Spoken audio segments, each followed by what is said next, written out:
स्वागत है आपका इंस्पायर टेक एकेडमी में।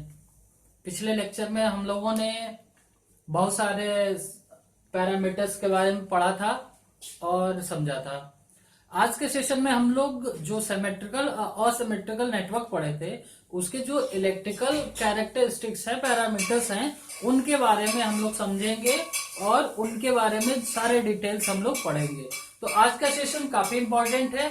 अगर आप चैनल पे नए हैं तो सब्सक्राइब करिए और जब चैनल पे पहले से जुड़े हुए हैं तो बाकी लोगों तक शेयर कर दीजिए ताकि हमारा हमारे वीडियो जो है वो दूसरे लोगों तक पहुंच जाए। देखिए, हम थोड़ा सा प्रीवियस वीडियो में के बारे में डिस्कशन करते हुए एक बार फिर आपको थोड़ा सा हिंट दे रहे हैं कि जो सिमेट्रिकल नेटवर्क होता है और असिमेट्रिकल नेटवर्क होता है उसमें डिफरेंस क्या होता है। ठीक है, डिफरेंस क्या होता है और फिर उसके बाद हम लोग इंडिविजुअल इन दोनों नेटवर्क्स के बारे में पढ़ते चले जाएंगे।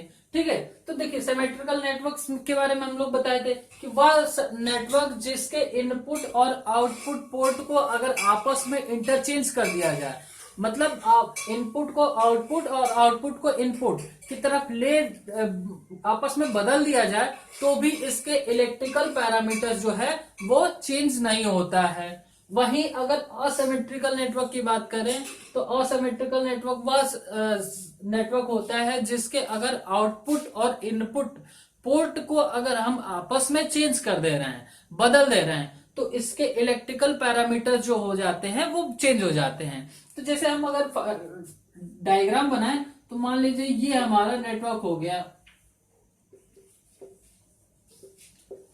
ये हमारा टी नेटवर्क अगर हम बना दे रहे हैं। ठीक है, अब देखिए मान लीजिए इसको Z1, इसको Z2, सॉरी Z1 और Z2। अब देखिए इनपुट और आउटपुट यहां से अगर हम देखेंगे तो Z1 प्लस Z2, यहां से अगर हम देखेंगे तो Z1 प्लस Z2, यानी कि हमारा देखिए इनपुट इम्पीडेंस और आउटपुट इम्पीडेंस दोनों इक्वल आ रहा है। तो यहां से हम एक और पॉइंट हम कह सकते हैं कि ऐसा नेटवर्क जिसका आउटपुट और इनपुट दोनों सेम हो, यानी कि आउटपुट की तरफ से देखने पे और इनपुट की तरफ से देखने पे दोनों अगर बराबर दिखता है तो वो हमारा सिमेट्रिकल नेटवर्क हो जाता है। और वहीं पे असिमेट्रिकल की बात करें तो ये देखिए हमारा असिमेट्रिकल का टी नेटवर्क अगर हम बना दें, ठीक है, तो यहां पे हमारा Z2, Z3, Z1। अब देखिए यहां पे इनपुट हमारा input impedance Z1 plus Z2, यहां पे हमारा Z2 plus Z3।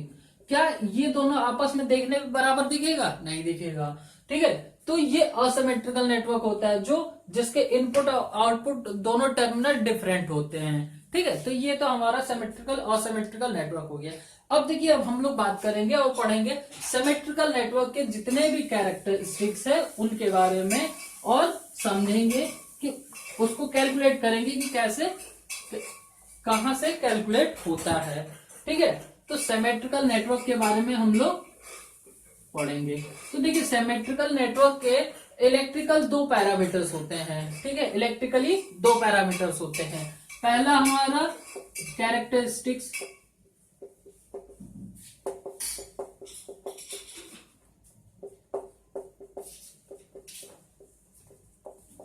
Characteristics impedance, दूसरा हमारा प्रोपोगेशन कांस्टेंट।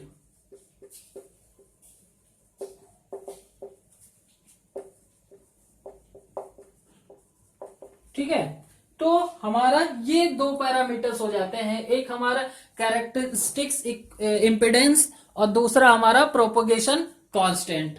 और इन्हीं दोनों को हमें सर्किट में कैसे कैलकुलेट किया जाता है, इन सब चीजों के बारे में हमें पढ़ना है सिमेट्रिकल नेटवर्क की।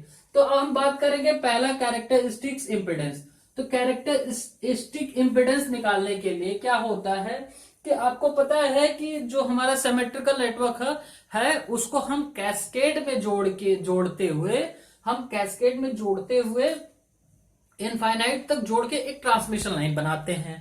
ठीक है, तो मान लीजिए हम यहां से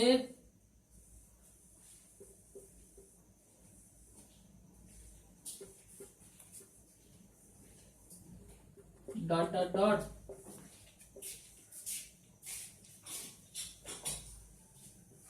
ये हमारा जेड नॉट, ठीक, 1 2 3 ऐसे हमारा n टाइम्स तक चला जाता है सारे नेटवर्क्स। अब देखिए अगर हम कैरेक्टरिस्टिक्स इम्पिडेंस की बात करें, अब देखिए यहां पे क्या हो रहा है, पहले नेटवर्क का जो आउटपुट इम्पिडेंस है दूसरे का इनपुट हो जा रहा है और दूसरे का आउटपुट तीसरे का इनपुट हो रहा है, इस तरीके से कैस्केड में जुड़ता जाता है। ठीक है, तो अगर हम बात करेंगे कैरेक्टरिस्टिक्स इम्पिडेंस की, तो इसकी डेफिनेशन कैसे हो सकती है। अब देखिए ये इनफाइनाइट तक जुड़े हैं, ठीक है, और इसका जो इनपुट इम्पिडेंस होगा ये जेड नॉट कैरेक्टरिस्टिक्स इम्पिडेंस के बराबर होगा। अब कैसे होगा ये चीज हम लोग पढ़ते देखते हैं। देखिए अगर हम डिफिनीशन की बात करें तो यदि इनफाइनाइट तक कोई भी सिमेट्रिकल नेटवर्क कनेक्टेड है, ठीक है, तो उसमें अगर इसको कनेक्ट किया जाए तो उस नेटवर्क में जो इनपुट इम्पिडेंस होगा, ठीक है, जो इनपुट इम्पिडेंस होगा वो सिमेट्रिकल नेटवर्क की कैरेक्टरिस्टिक्स इम्पिडेंस हो जाती है। ठीक है, जो ये सारे नेटवर्क्स का जो इनपुट पे हमारा इफेक्ट पड़ेगा वही हमारा कैरेक्टरिस्टिक्स इम्पिडेंस हो जाता है। ठीक है, तो ये अब देखिए मान लीजिए अगर यहां से इनफाइनाइट तक है, इसमें से 1 या 2 निकालेंगे तो क्या जेड पे कोई इफेक्ट पड़ेगा? नहीं पड़ेगा। अब देखिए यहां पे क्या हो रहा है कि इसका जो है मान लीजिए इसको हम हटा दे रहे हैं, तो यहां से अगर हमारा दूसरा रहेगा फिर ये हमारा तीसरा रहेगा, सो डॉट डॉट डॉट हमारा n टाइम्स तक, और ये हमारा जेड नॉट। अब देखिए ये भी तो हमारा जेड नॉट ही होगा। ठीक है, तो यानी कि इसका हम आउटपुट कैसे लिख सकते हैं,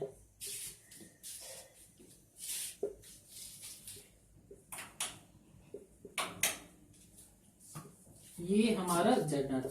ठीक है, अब देखिए यानी कि इस नेटवर्क को हम यहां से एलिमिनेट कर दिए, तो अब क्या निकल के आया, ये देखिए हम कैरेक्टरिस्टिक्स इम्पिडेंस की डेफिनेशन पढ़े हैं, या हमें पता है कि कैस्केड में अगर इनफाइनाइट टाइम्स तक कोई भी सिमेट्रिकल नेटवर्क ऐड होता है तो उसके इनपुट पे जो इम्पिडेंस प्राप्त होता है वही हमारा कैरेक्टरिस्टिक्स इम्पिडेंस कहलाता है। ये बात क्लियर हो गई। तो ये इनपुट पे हमारा जो प्राप्त हुआ वही हमारा कैरेक्टरिस्टिक्स इम्पिडेंस हो गया, इनफाइनाइट तक जुड़ा हुआ है। तो क्या हम ये चीज कह सकते हैं कि नहीं? अब देखिए जैसे कि अगर हम इसको हटाएंगे तो इसको हटाने के बाद जो दूसरा हमारा और तीसरा जो आएगा इसके भी तो इनपुट पे हमारा कैरेक्टरिस्टिक्स इम्पिडेंस भी आएगा, क्योंकि इनफाइनाइट में से 1 या 2 माइनस कर देना है तो क्या कोई इफेक्ट पड़ेगा? नहीं पड़ेगा।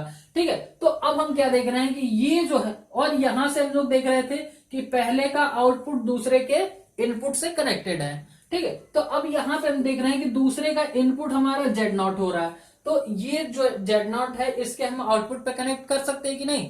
कर सकते हैं। ठीक है, तो इसी तरीके से हमारा ये नेटवर्क का आउटपुट और इनपुट जो इम्पिडेंस होता है वो बराबर हो जाता है किसका? सिमेट्रिकल नेटवर्क का। ठीक है, तो इसी को हम कैरेक्टरिस्टिक्स इम्पिडेंस कहते हैं। अगर हम यहीं पे बात करें प्रोपोगेशन कांस्टेंट की, तो वो क्या होता है उसके बारे में आई थिंक यहां तक किसी को कोई प्रॉब्लम नहीं होगी। अब देखिए अगर हम दूसरा प्रोपोगेशन कांस्टेंट, तो प्रोपोगेशन कांस्टेंट क्या कहता बता रहा है, ये कहता है कि किसी भी सिमेट्रिकल नेटवर्क के इनपुट और आउटपुट करंट के रेशियो को हम प्रोपोगेशन कांस्टेंट कहते हैं। तो यानी कि अगर यहां से इनपुट करंट I1 IS और आउटपुट करंट यहाँ पे I1 निकल रहा है, तो I1 equal to e to the power gamma. ठीक है, इसको e to the power gamma के रूप में रिप्रेजेंट करते हैं, जहां पे गामा हमारा प्रोपोगेशन कांस्टेंट है।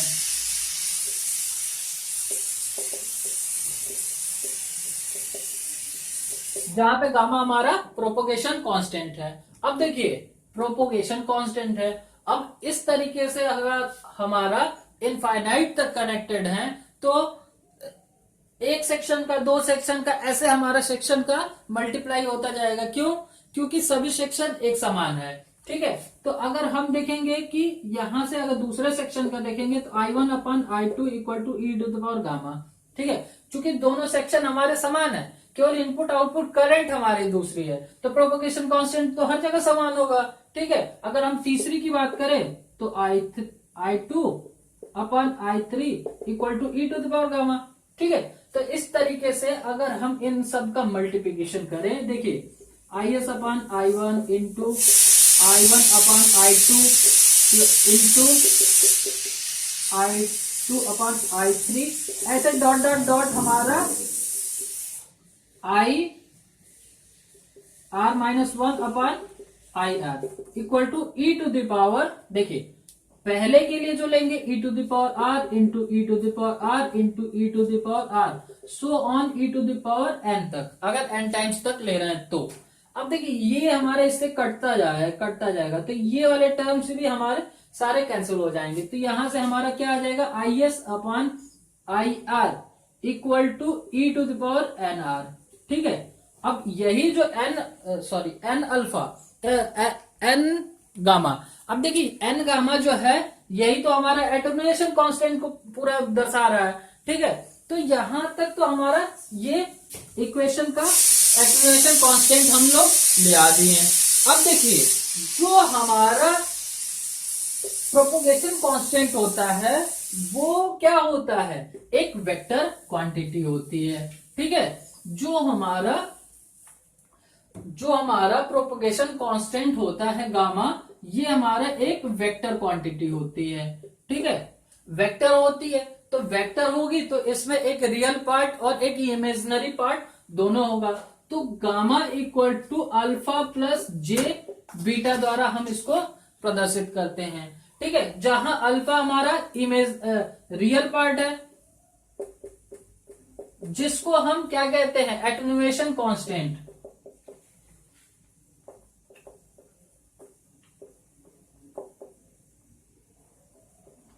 ठीक है, अब एटेन्युएशन कांस्टेंट क्या होता है आगे सेक्शन में हम लोग बात करेंगे, अभी आप बस इतना समझते रहिए। और बीटा हमारा क्या होता है, बीटा हमारा होता है फेज कांस्टेंट।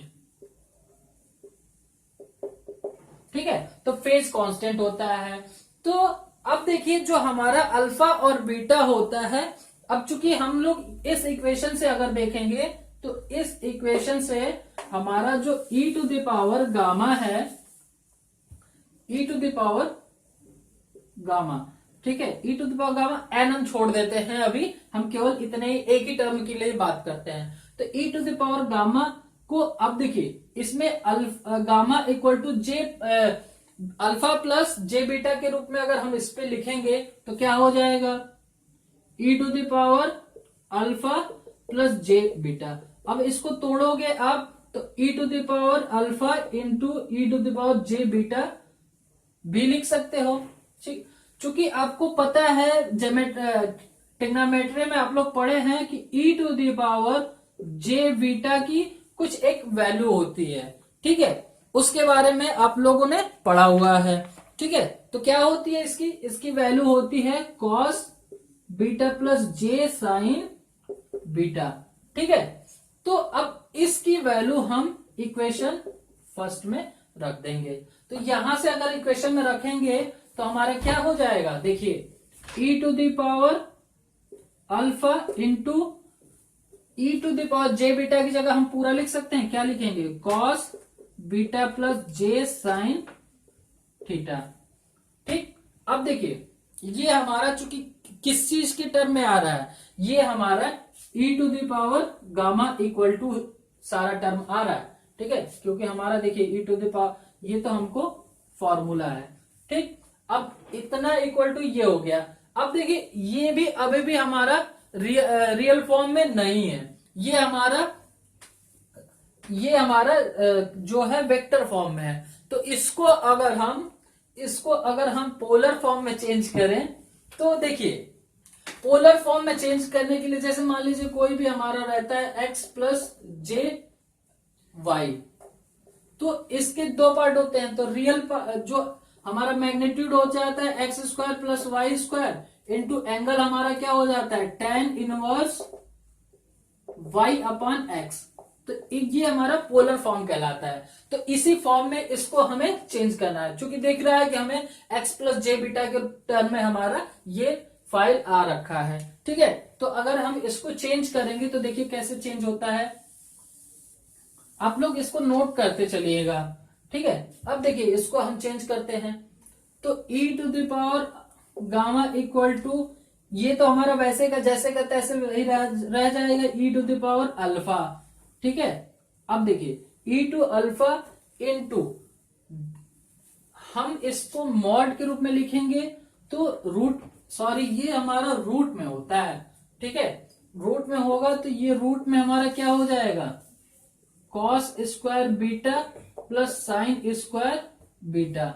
ठीक है, एंगल क्या हो जाएगा, एंगल हमारा tan इनवर्स, अब देखिए y अपन x, तो y तो हमारा साइन थीटा है अपन x।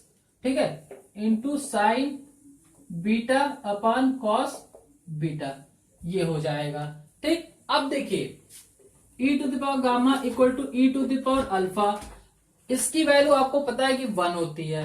ठीक है, और यहां से अगर हम एंगल की बात करें तो tan इनवर्स tan बीटा हो जाएगा, क्योंकि sine theta upon cos theta equal to tan theta होता है। अब देखिए एक इनवर्स है एक tan है, तो ये तो कैंसिल हो जाता है, तो यहां से इसकी वैल्यू निकल के आती है, वो हमारी क्या निकल के आ जाती है, देखिए e to the power gamma equal to e to the power alpha into angle हमारा बीटा। ठीक है, जहां पे e to the power alpha हमारा एटेन्युएशन कांस्टेंट है। ठीक है, और बीटा हमारा फेज एंगल है।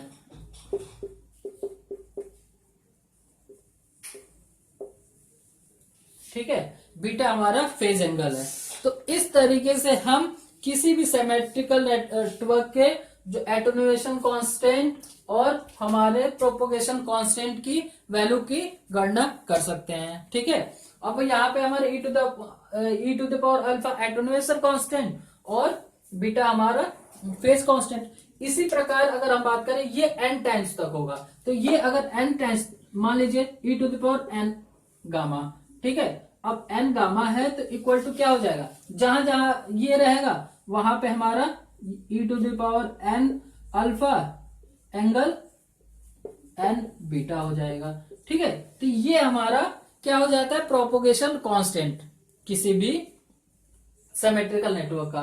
अब एक चीज और ध्यान दीजिएगा, जो सिमेट्रिकल नेटवर्क होता है, सिमेट्रिकल नेटवर्क के जो इनपुट और आउटपुट जो इम्पिडेंस होते हैं वो इक्वल होते हैं। कौन से होते हैं वो, वही तो हमारे कैरेक्टरिस्टिक्स इम्पिडेंस होते हैं। तो अगर कैरेक्टरिस्टिक्स इम्पिडेंस इक्वल है और ये करंट का रेशियो है, यहाँ पे अगर हमारा IS अपन IR यही तो रेशियो आ रहा था ना, तो ये करंट का रेशियो है। अगर दोनों का हमारा इम्पिडेंस सेम है तो इसको हम क्या कर सकते हैं, अगर दोनों में अगर हम Z0 अपन Z0 का मल्टीप्लाई करेंगे तो कोई दिक्कत नहीं। ठीक है, तो यहां से हम देखेंगे Z0 इंटू IS हमारा इनपुट करंट था, यानी कि ES सोर्स वोल्टेज हो सकता है, EMF हो सकता है, अपन यहाँ पे देखिए आउटपुट हमारा इम्पिडेंस ये है और आउटपुट करंट हमारा IR होता है।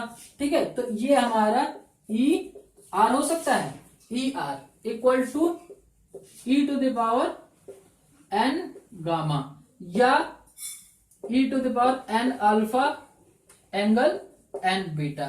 ये हमारा वोल्टेज के टर्म में प्रोपोगेशन कांस्टेंट हो जाता है। ठीक है, तो आई थिंक यहां तक आपको किसी भी तरीके की कोई प्रॉब्लम नहीं होगी। ठीक है, तो अब मिलते हैं नेक्स्ट सेक्शन में और हम बात करते हैं कि एटेन्युएशन कांस्टेंट क्या होता है और इंसर्शन लॉस क्या होता है इसके बारे में।